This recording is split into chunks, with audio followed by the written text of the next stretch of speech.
before I present the two discussants, if I may, I'll firstly give a bit of a context of why are we talking about this, and then secondly, give you a little bit of how the webinar is going to look like.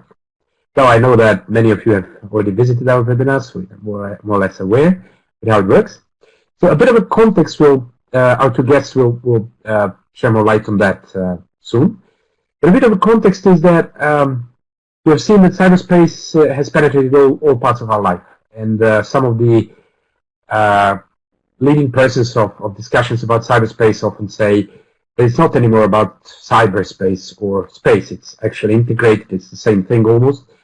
And it doesn't come as a surprise that also the warfare and the conflicts have moved to some extent, or extended to cyberspace, or using the cyber tools to start the conflicts. We have heard also the UN Secretary General in one of his recent speeches talking about his prediction, unfortunate prediction, that most of the conflicts in future might be starting with cyber incidents. So the area is really intertwined, and we're not just talking about cyber. But what our focus here was is to try to explore what are the responsibilities when it comes to preserving peace and security in relation to cyberspace. And I'm sure many of you are aware of some of the processes. We'll touch upon that within the UN and the OSCE, Asian, and many other regional and global fora about developing norms, confidence building measures, but also under that defining some sort of responsible behavior. We've also seen some of the private sector initiatives trying to outline what are the responsibilities of states and then of the private sector itself. Most of the work that has been done thus far is actually focusing on the roles of the states, and not that much on the roles of the responsibilities of other stakeholders, and it's usually done in some sort of silos. So our intention today is to scratch the surface of this discussion, but all of that in context of the project called the Geneva Dialogue on Responsible Behaviour in Cyberspace, which was launched this summer by the Ministry of Foreign Affairs of Switzerland with a number of partners, University of Lausanne, University of Zurich, UNIDIR, and the Geneva Internet Platform, with a number of other experts joining discussions. Now, I won't take much time because our guests will actually explore that in great detail. The outline of this webinar is as following. I'll first give, in a couple of iterations, the microphone to our two guests. With us is Cendresa Hoja, who is here on behalf of the Swiss Federal Department of Foreign Affairs, and one of the key person, if I can say, apart from the top management on this project, and Jacqueline Egerschwiller. I don't know if the pronunciation is well, but you will help me. Who is here on behalf of the ETH Zurich University, so I'll give floor to two of them with a couple of questions to first explain what the project is about and how do we see within the project discussion about responsible behavior. And then in this webinar, we'll actually try to go through how different stakeholders see the responsibilities in cyberspace. At the end, of course, all throughout, you're kindly invited to post any sort of thoughts, provocations, questions, and maybe the first question for all of you remotely is how do you see, or what would you say is the responsible behavior in cyberspace for these different stakeholders, the states, the private sector, and civil society and communities? And I'll shut up there, and I'll pass the microphone to Cendresa to tell us a little bit about the project, how it started, what are the goals, and then I'll turn to Jacqueline to tell us a bit about how do we, within the project, see the discussion on responsible behavior.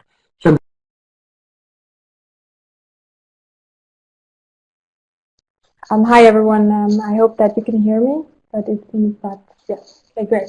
Thank you, Vlada, thank you for organizing this webinar and for having us as your speakers here. So I would like to just say a few words on the Geneva Dialogue on Responsible Behavior. But as Vlada already pointed out, this is an initiative that was launched by the Swiss Federal Department of Foreign Affairs, or the FDFA, in cooperation with DiploFoundation, or the JIP, and with ETH Zurich, University of Lausanne, and UNIDIR.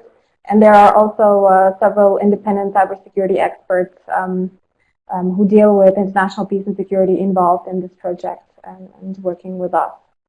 So why did we launch this dialogue? This was really an idea, an internal idea of our team here in Bern.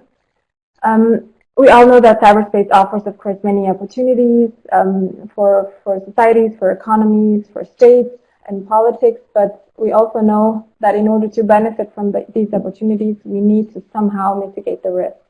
And that is why what my department tries to do, we have the Office of the Special Envoy for Cyber, Foreign and Security Policy.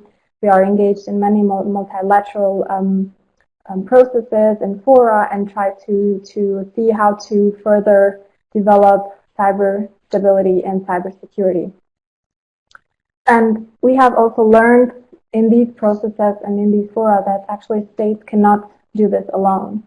Other actors have a great part to play there as well, be it as operators of critical infrastructure, developers of software, or by raising awareness, building capacity, and playing an advocacy role. So all this is needed in order to have a safe cyberspace.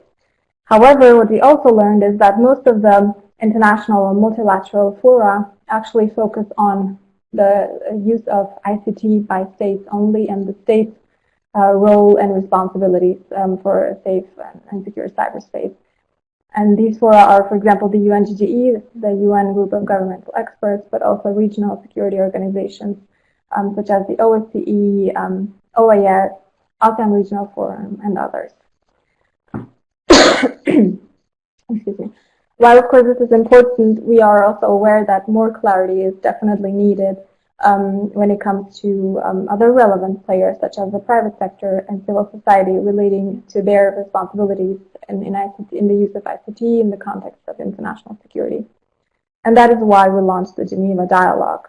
And the goals of this dialogue are, first of all, we want to map the roles and responsibilities of these different actors in contributing to greater security and stability in cyberspace. We will try to identify some good practices or best practices for responsible behavior in cyberspace, and we will try to put forward some recommendations for overcoming potential identified gaps. What we would like to have in the long run is actually a platform in Geneva through which different stakeholders can engage in discussions about responsible behavior in cyberspace. Because we are aware that in the context of international cybersecurity, there is no there's no possibility for states, private sector actors, civil society actors to actually come together and discuss these topics. And we would like to contribute with this project to achieving our common vision of really a safe, open, free, and accessible cyberspace for us all. And maybe I can say just a few words on the process of this dialogue as well. Since we have started this initiative, our project team, so all these partners that I mentioned, have spent a lot of time conducting intense background research and trying to frame the discussion, because it is, of course, difficult. We have different roles, we have different visions of what responsibility is. So we did a great deal of background research to try to kind of focus the discussion. And now we are organizing webinars like this one.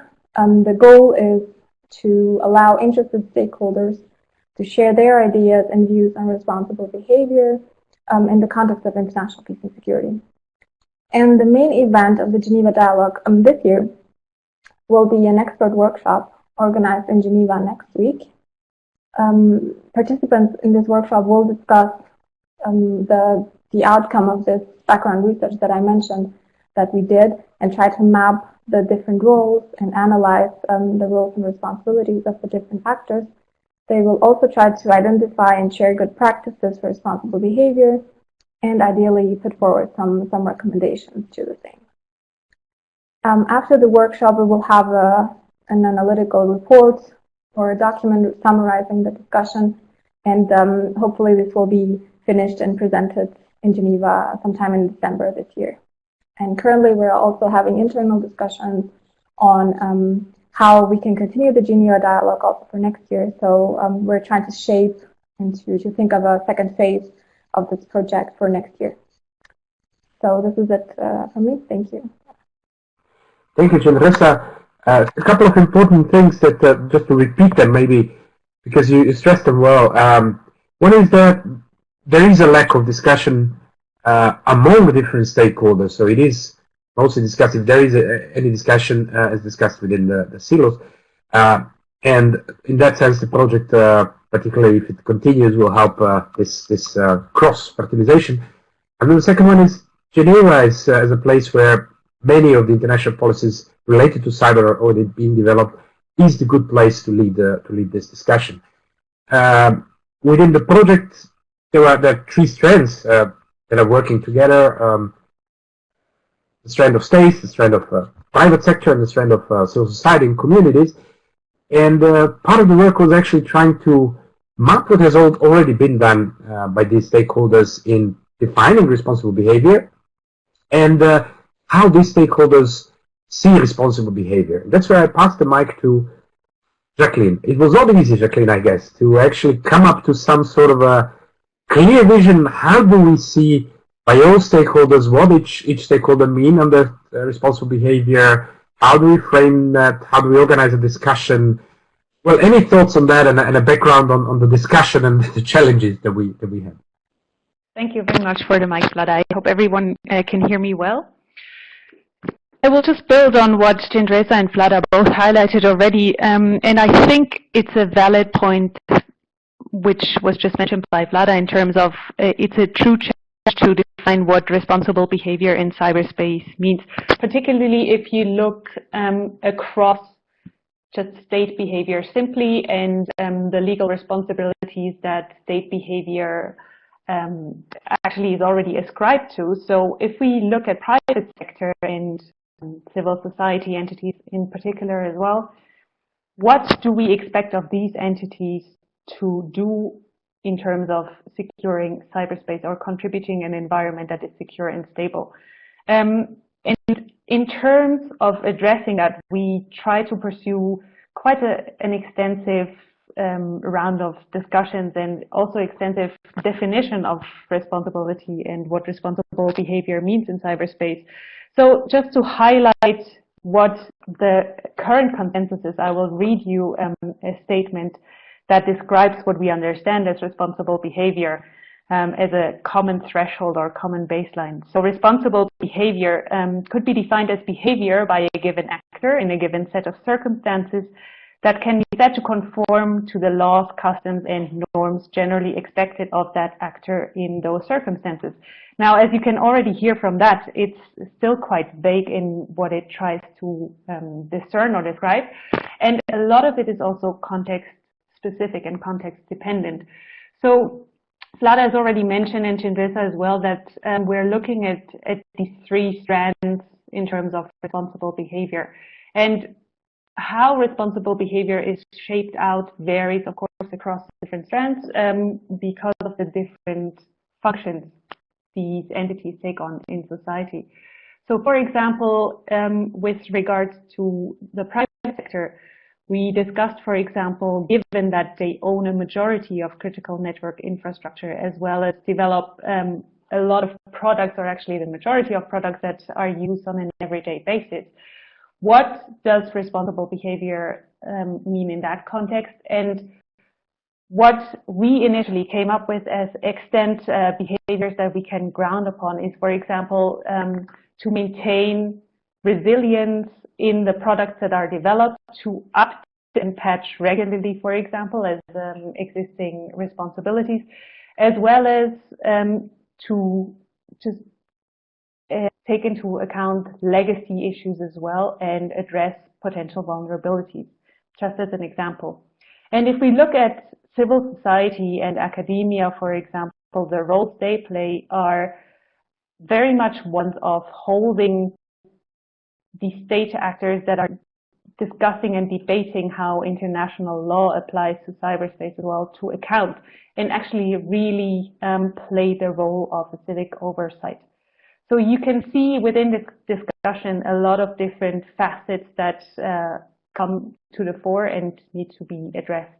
And I'll stop here and give back to Vlada or contributions from our audience.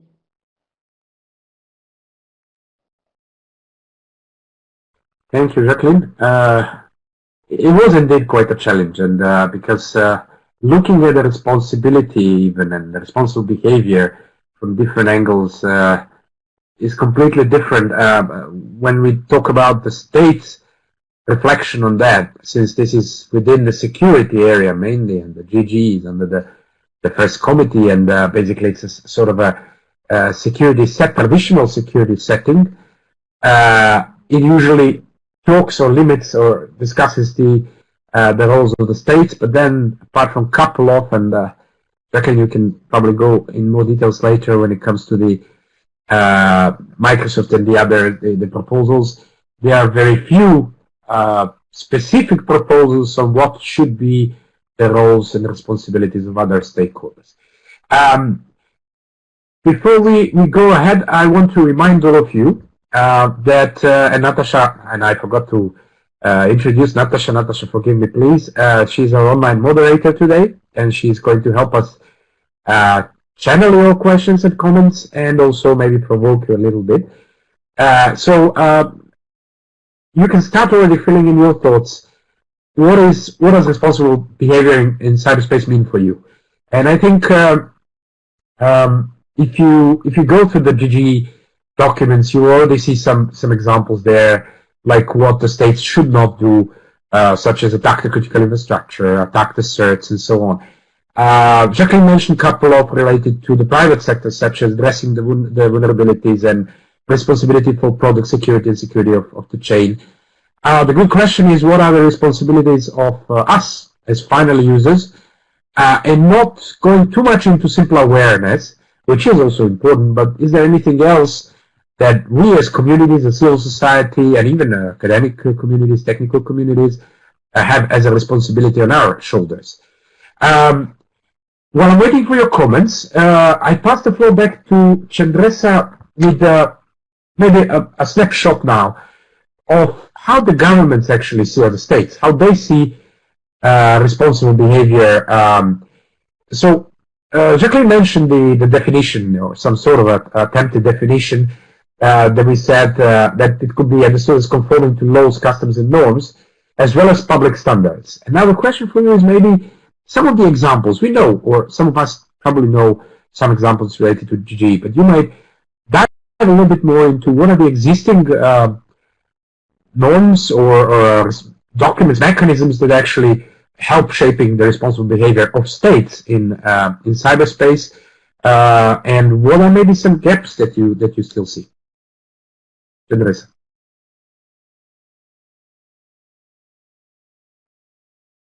Thank you, Vlada. I will answer this from a Swiss point of view, and I'm aware that not all states agree to 100% with what I'm going to say, but this is really a Swiss point of view. So there is actually quite a rich body of norms, rules, and principles of responsible state behavior that guides the way in cyberspace. In order to give an overview, I will just mention a couple of them, or the most important ones. First and foremost, of course, existing international law sets the overall legal framework for state action, and thus applies to states in their use of ICT in cyberspace. And states have to comply with these obligations under the UN Charter, which is applicable in its entirety, and other international law also in cyberspace, of course. I can maybe point out some specific principles when looking at the UN Charter. This means that also the prohibition of the threat or the use of force, but also the peaceful settlement of disputes, and the inherent right of states to act in self-defense in response to an armed attack apply to cyberspace as well as others from the UN Charter. In addition, states have also to comply with their obligations under customary international law, and the principle, or the due diligence principle comes into play.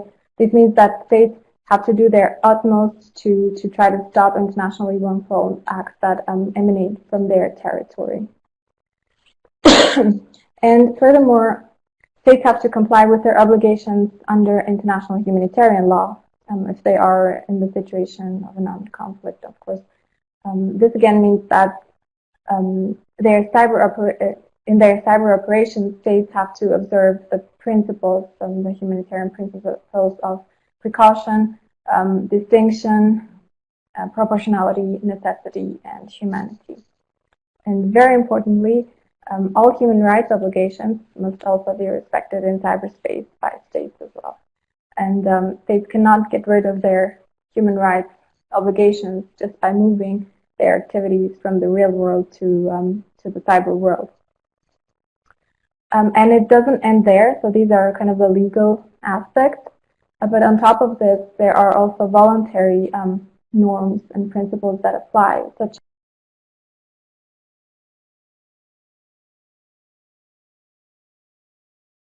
as, for example, the 11 voluntary norms that were elaborated by the UNDGE in 2015.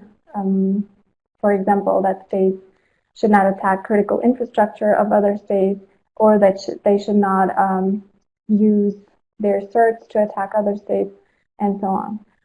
In addition, there is quite a long list of confidence-building measures that have been adopted by regional security organizations. 16 of them were adopted by the Organization of Security and Cooperation in Europe, the OSCE. But others, such as the OAS, ASEAN Regional Forum, African Union, Shanghai Cooperation Organization, all these regional mechanisms and organizations also discuss and even develop CBN. Altogether, these rules, norms, principles, and voluntary measures constitute quite a vast framework that guides state behavior in cyberspace. And I would say this framework,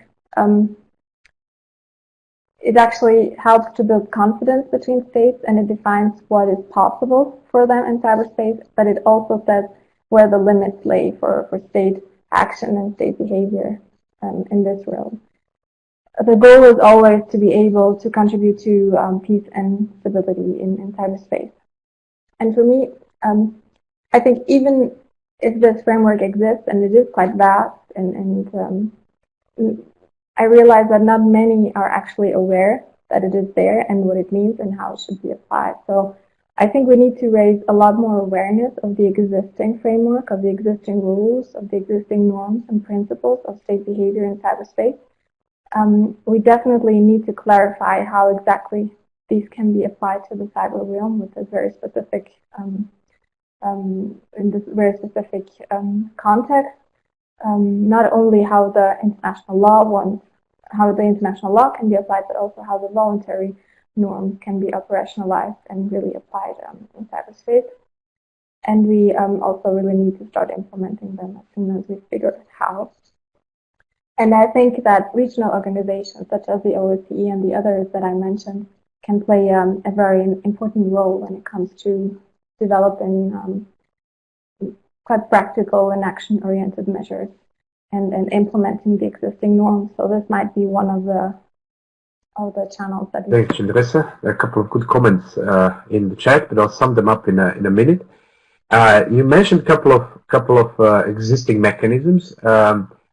I got the impression, but you can correct me if I'm wrong, that most of them actually, like the UNGG and the OSCE, and of course the UN Charter itself, which has been written, do not leave much space for other stakeholders to bring in their own concerns, views, and so on. Any quick reaction to that before I pass it to Jacqueline?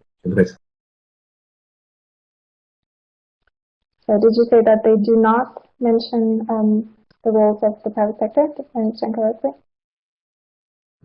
That they don't have much space for private sector and civil society to impact their decisions or the development of norms and so on. Yeah, I mean, definitely, especially when it comes to kind of the forum for state behavior and responsible state behavior, the UNDGE. Switzerland was part of the UNDGE 2016-17 for the first and maybe only time, I don't know. We definitely realized that it is a quite exclusive group states, not even for other actors, but even for those states that are not actually part of the group, it is quite difficult to figure out what is being discussed, where the challenges lay, how the discussion should move forward, where the interests are, and to bring in their own thoughts and interests. And Switzerland has tried to convince all the participating governments to open up, because we think that transparency and inclusivity is very important in order to move forward with this process. So far, we weren't that successful, but we'll see. I mean, at this very moment in New York, during the meeting of the first committee, it is being discussed how this topic will continue to be discussed and treated in the UN in the first committee. So we'll see maybe some of our comments calling for more transparency, for more inclusivity, not only of other actors, such as the private sector or civil society, but really also of more states that are part of the UN, but that they don't have any possibility to contribute to this process. Maybe they will find I don't know how you say that in English, but maybe they listen to some of our advice. That would be great. We'll see. I'm interested to hear how things are developing in New York. There are a couple of points on that, and one of them particularly feeds into what I wanted to ask Jacqueline now. So moving to the other non-state stakeholders, private sector, civil society, various communities, they almost certainly view the responsible behavior and the ways to impose responsible behavior differently, because they don't deal with high politics in the common way. So basically, what are those mechanisms that the private sector and civil society might look at in order to ensure the responsible behavior? Legal framework, standards, principles, ethics. Is that something that fills in this puzzle? And one of the thoughts from Amir in the chat now was, and I'll bring the other thoughts afterwards, was one example could be the zero-day vulnerabilities. Responsible behavior in context could, for example, be ensuring that those are communicated and patched rather than stockpiled, which definitely falls both under the responsibility probably of private sector and the states, maybe even of us as users. Jacqueline, back to you. I'll have a few comments on a number of points that were mentioned now, and I'll try to combine them as well as possible. With regard to what you mentioned previously, in terms of awarding spaces to non-state actors as well, in terms of shaping norms and contributing to these processes, the UN GTE actually recognizes that states can't go the way alone. So there is an implicit and explicit actually recognition that contributions from non-state actors are required and needed. Now, the big question is in which form? And also the big question is across which platforms? And I think this is something that the Geneva Dialogue also tries to tackle or address, or at least bring to the fore, that given that there is a number of secluded discussions going on within the realms of the United Nations or also the regional organizations, it is important for other actors to not shy away from these discussions simply because of the, let's say, limitations in terms of access, but actually engage via other fora. And now let me turn from here to the mechanisms that you mentioned. So private actors have come to realize, well, if we want to contribute, and they feel they need to contribute, I guess, to a certain extent, if we look at the initiatives that have been launched, the mechanisms employed are concrete norm proposals, as in the form of Microsoft and the call for a digital Geneva Convention, as well as their recent or most recent efforts in terms of bringing together industry participants and actually shaping, let's say, to some extent, customary standards, even if only within industry participants, of what it means to act responsibly.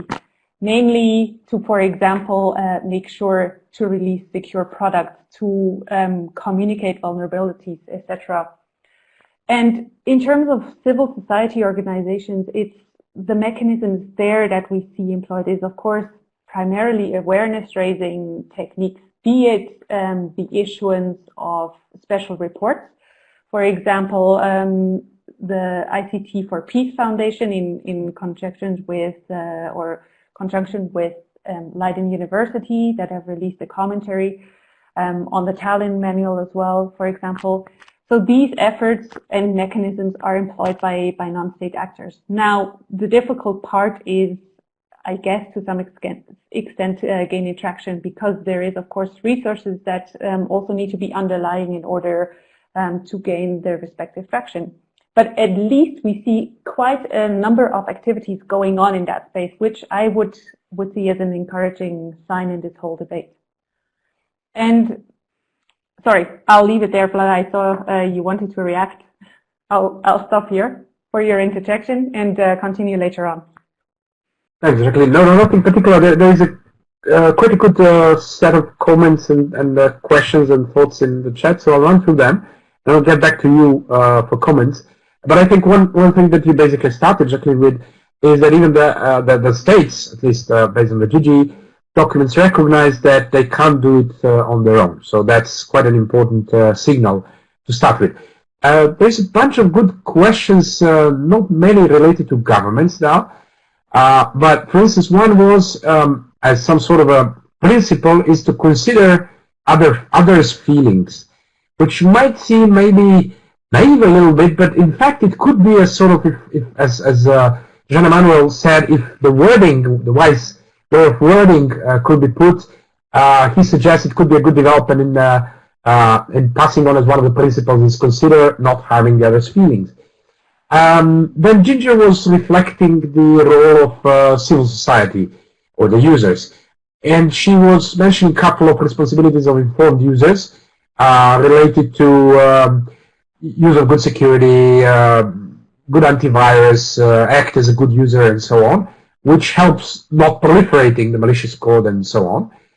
Franchon Denise said that the industry has a big role in producing security products which are safe and secure, and informing users about vulnerabilities. And there was a later comment, I think, also by Franchon, or the question whether the industry should actually have the responsibility to raise awareness, such as in case of guns or in case of weapons, that they have to raise awareness of gun safety, or so also the products which might not be guns but could have vulnerabilities, that the private sector might have the responsibility for that.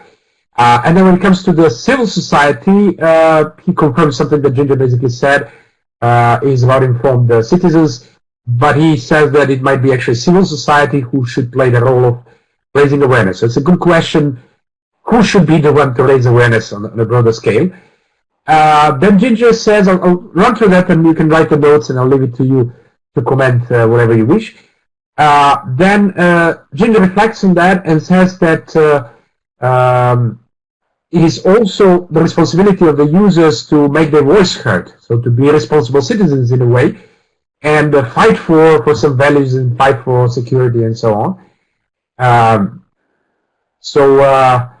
Yeah, and she gives a good example of the US network neutrality bill, where the millions of comments actually managed to put down or force FCC to go with the net neutrality rules as demanded by citizens.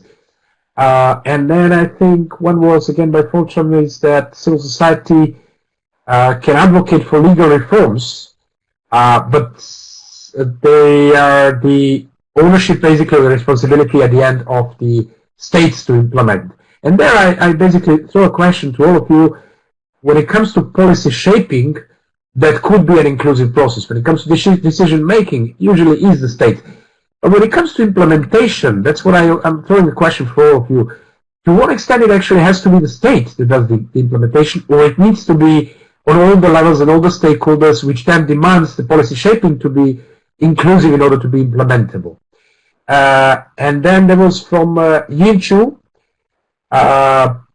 about business ethics issue in the private sector, which is the safety of products. So the ethics is one of the mechanism. The good question is whether to what extent we can rely on ethics, and that's maybe the question for you when it comes to private sector.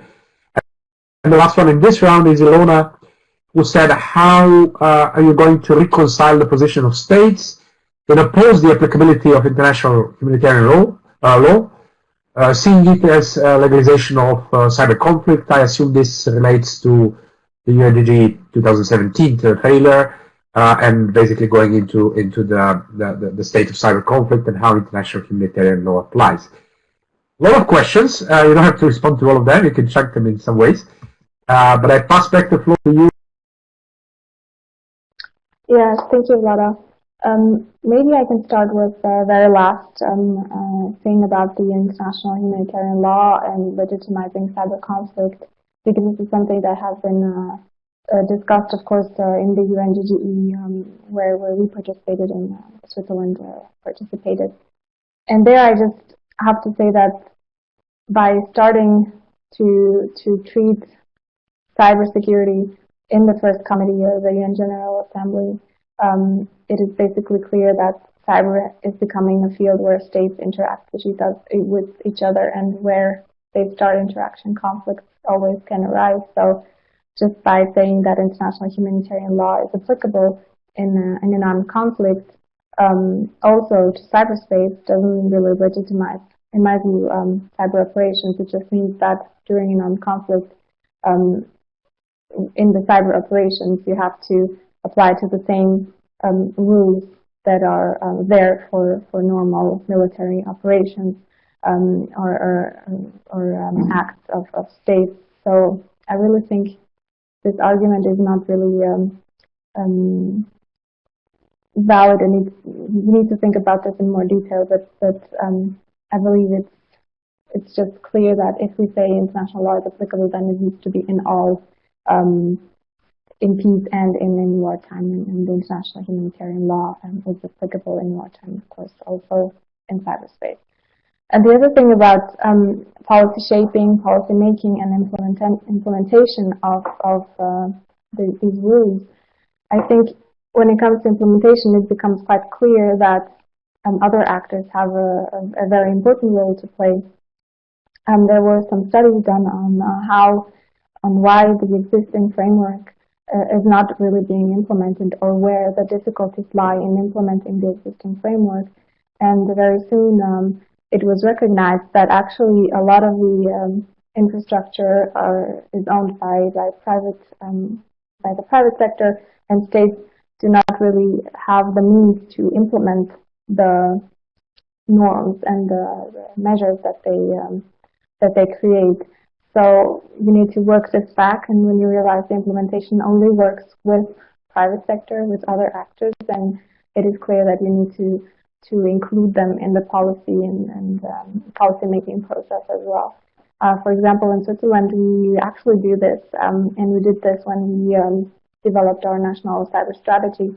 We had workshops with government representatives, but also private sector and civil society representatives, where we discussed the whole strategy together and where we developed it all together, and then we will have to implement it, of course, each one on our own. But when it comes together, it's the big part, and the strategy that will be implemented by all actors. So I think it is really crucial to have, maybe not all the time, the other actors at the table, certainly not when it comes to national security aspects, but at least to have some kind of channel or a mechanism to consult regularly with other actors.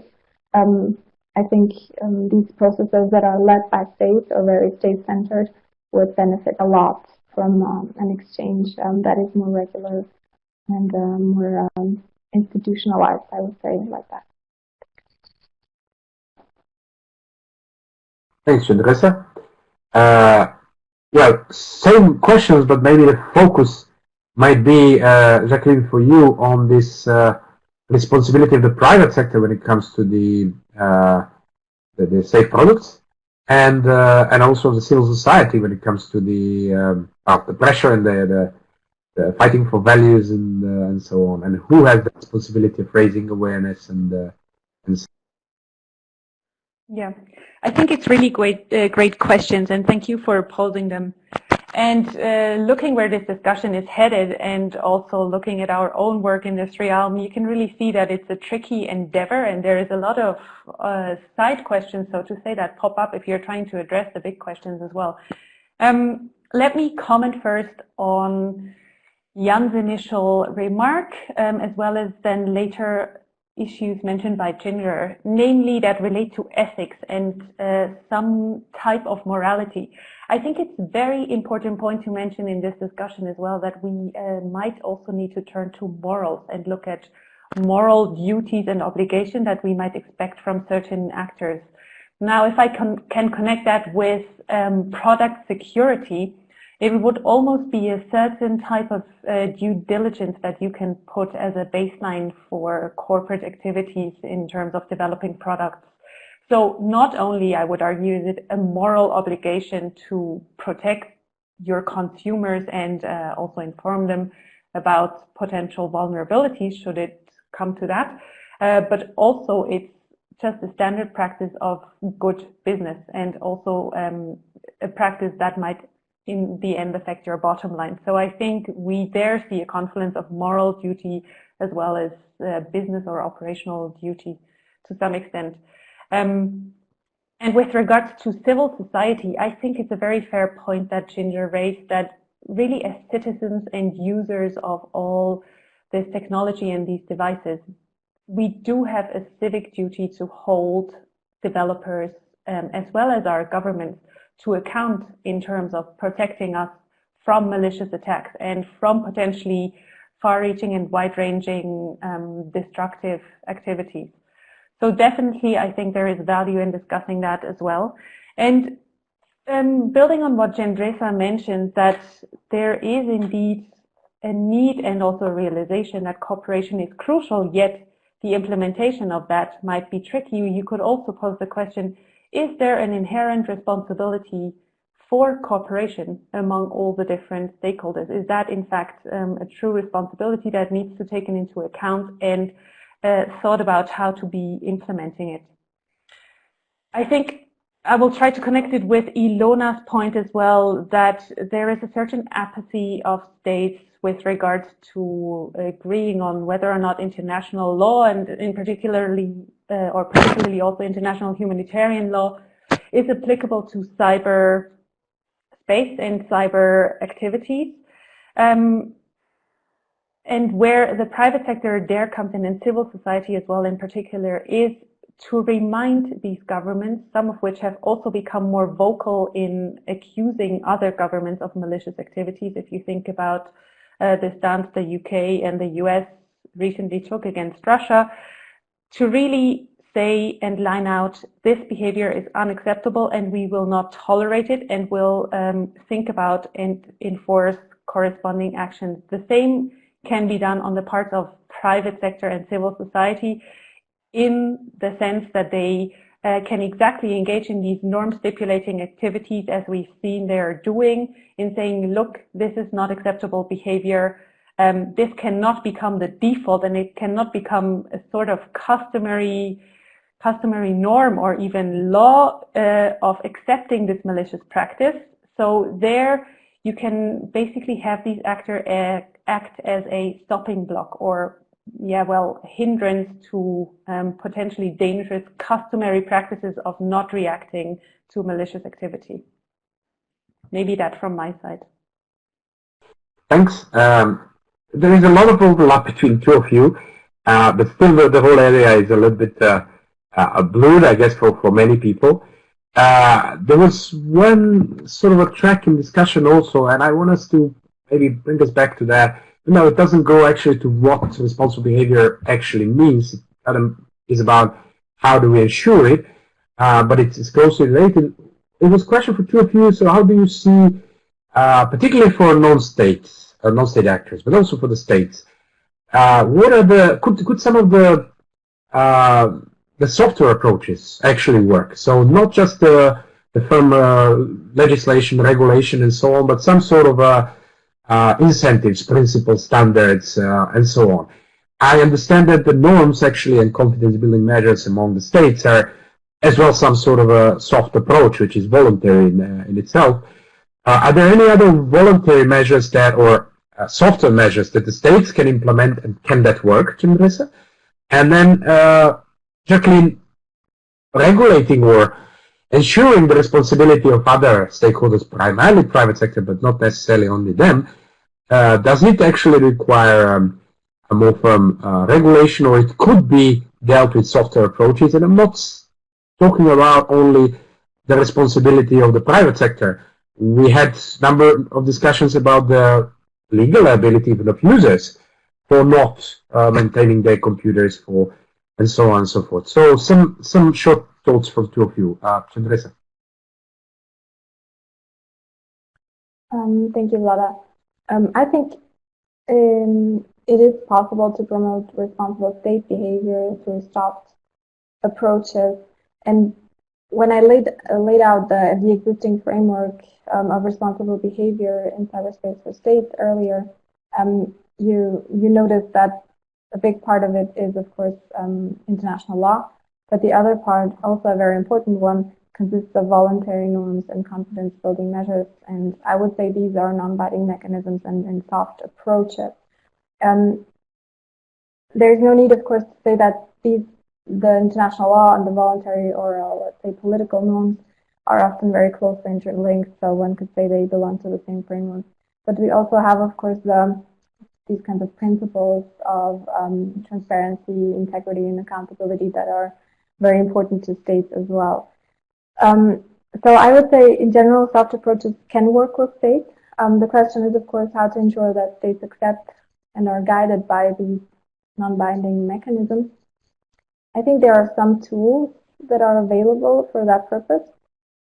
Of course, the extent to which states are very much concerned with their reputation and credibility is a factor that influences their compliance and acceptance with non-binding mechanisms or norms. States have a great interest in being perceived as trustworthy and credible actors. So, for example, if a norm is perceived as one that enhances national prestige, states are usually more willing to apply to it.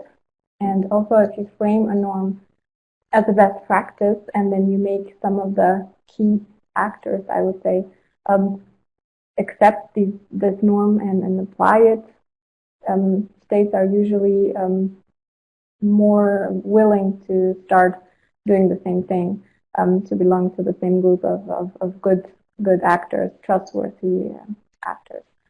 Another way to promote compliance is, of course, naming and shaming of those who violate the norm.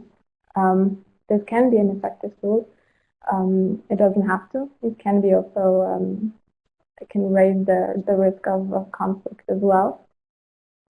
But naming and shaming can be very costly for the reputation of states and compromise their credibility. And these are two things that states usually attach great importance to. So this can be one thing to do. So there is political and moral pressure that one can use in order to make states comply with non-binding mechanisms. And usually this works, not always, but usually it does. And I think a very important element that can enhance the effectiveness of kind of soft approaches is actually confidence, because building confidence is kind of vital to reducing the risk of miscalculation, of conflict through misperception and misunderstanding. So this can facilitate the compliance with voluntary mechanisms or norms to a great extent. And of course, confidence is built through trust and cooperation.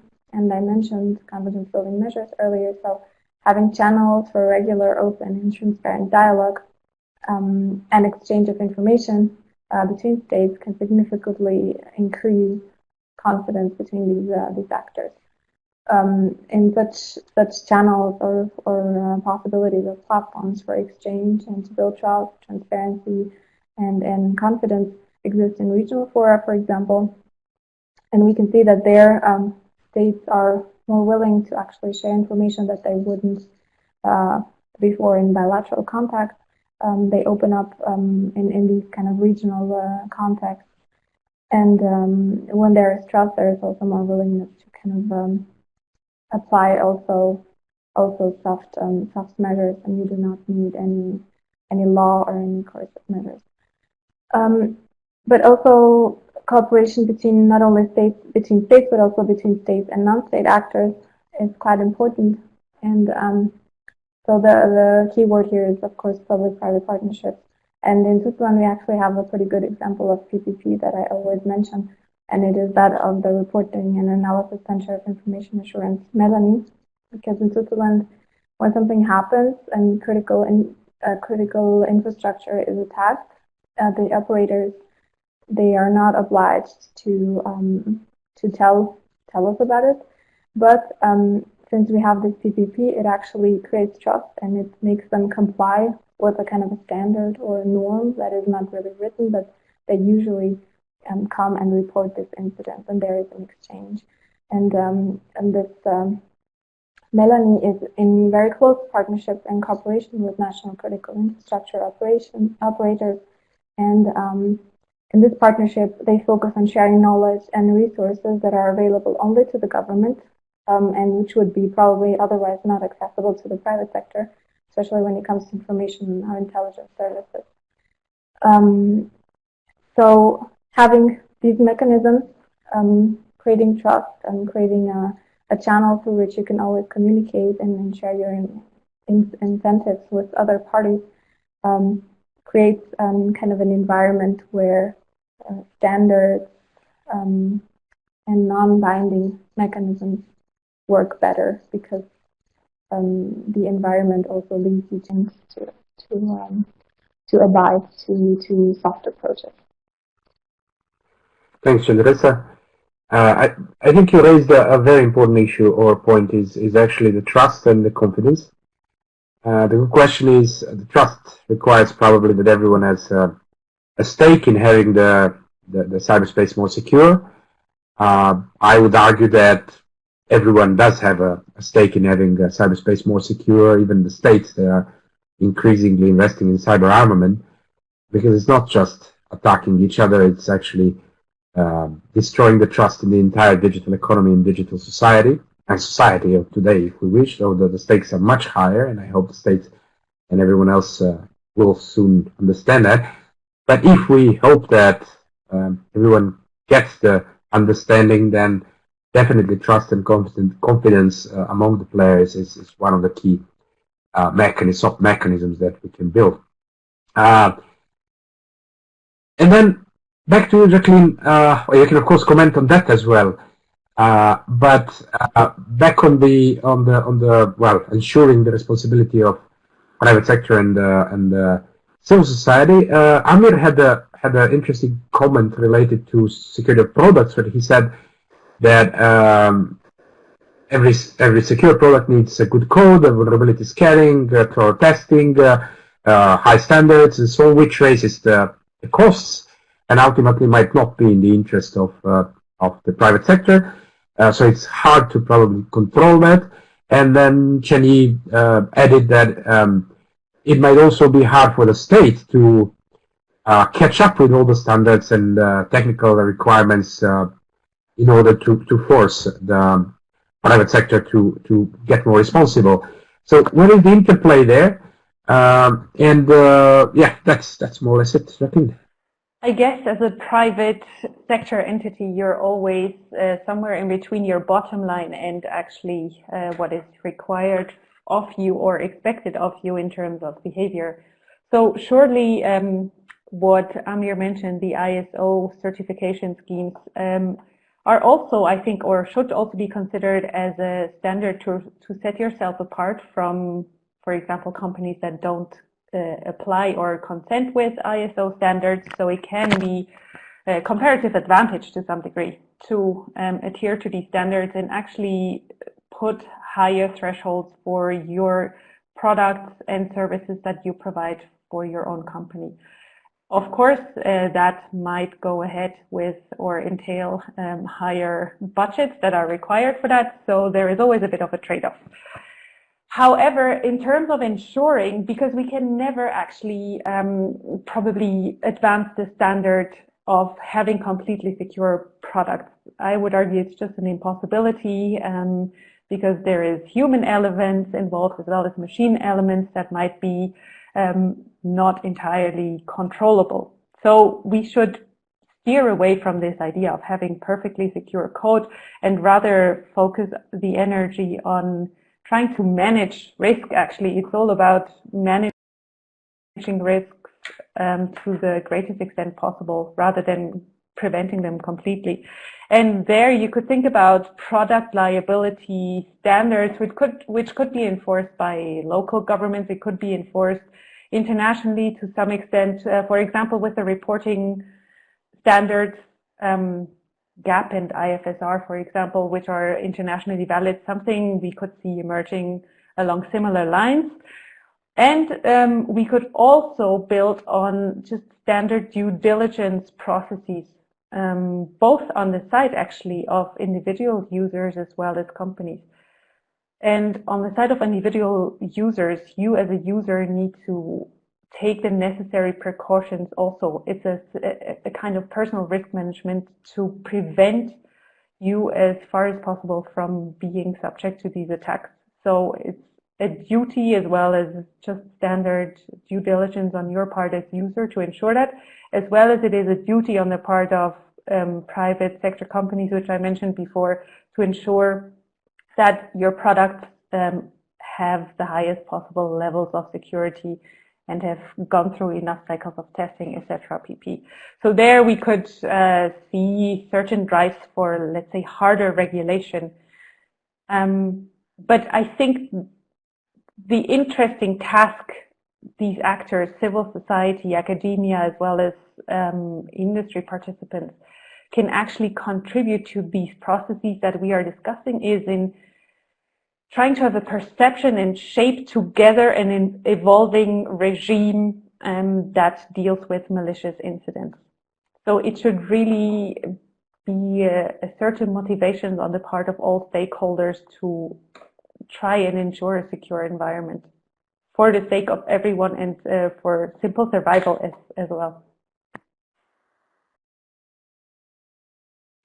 Thank you, Jacqueline. I think this actually wraps up well. There were a couple of comments which were interesting, and I'll end with them. One was from Ginger, who reflected on Chandresa's talk about trust, and that creating trust is actually responsible behavior by users and industry fosters responsible behavior and better communication. So in a way, if I can see that as a connection between responsible behavior and creating trust, we can probably say that responsible behavior should be creating trust. Zahura is reflecting on more awareness and education in developing countries, in Africa particularly. And Fonsham ends up with that the users should be advised to consume products that meet up with standards.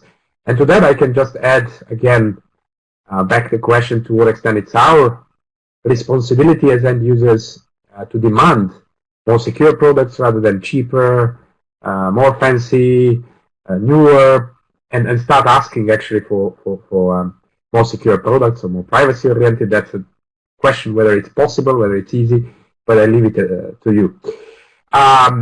We'll close up the webinar here. I would like to thank Chandresa and Jacqueline. Thank you very much for joining and for being open in these discussions. They're not easy to discuss.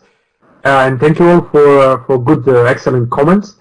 The next steps when it comes to the project, and Chandresa said it at the beginning, but just to repeat, is that on the 1st and 2nd of November, there'll be a workshop in Geneva where some of those discussions will be fed in, and we'll try to come up with the reports from the workshop. And then we'll try to consult again stakeholders on main issues of the report and findings. So you can expect definitely another webinar or two in November, where we might get back to you and tell you what we came up to and look for your reflections. And in the meantime, stay tuned and make sure that you as users have your own responsibility in demanding for security. Thank you very much, and see you some next time. By the way, the reporting and the webinar recording will be available, I think, on Monday. Thank you so much. Thank you, Vlada. Thank you, everyone.